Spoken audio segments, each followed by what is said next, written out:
Hello and good evening. I'm in my office. It's warmer in here, trust me.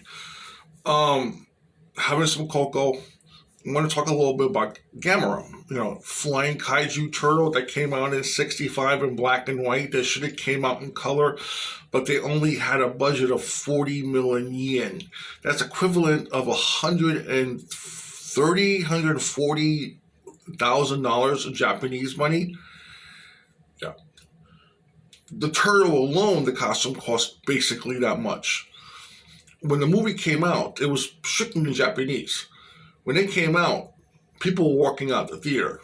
It was done too fast because it was on a tight budget. And they were complaining it was a ripoff from Godzilla.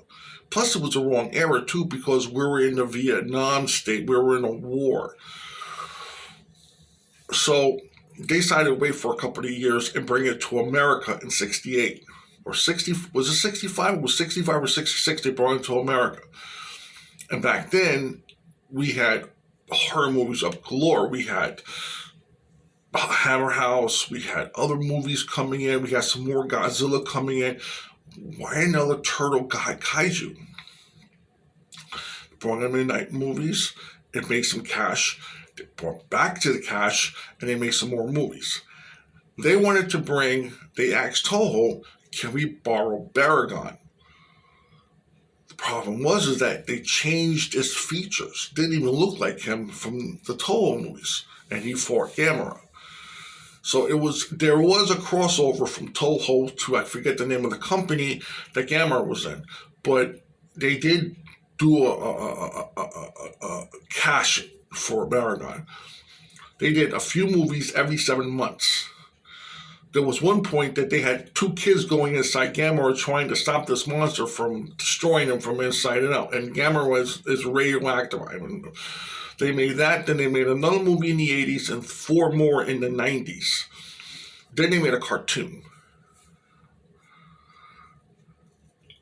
It would have been nice to see Gamera in color for a change. But then they did with Technicolor. They redid it over again. Then they did all the other movies in English. Then they went back to the Japanese versions in the 90s. But everything else from the 60s and up was all in English. It was horrible. Because they wanted to bring in American audience. And it was funny. Why is Gamera funny? Again, he's a Earth kaiju from planet Earth. He's not from outer space. Research is a big thing.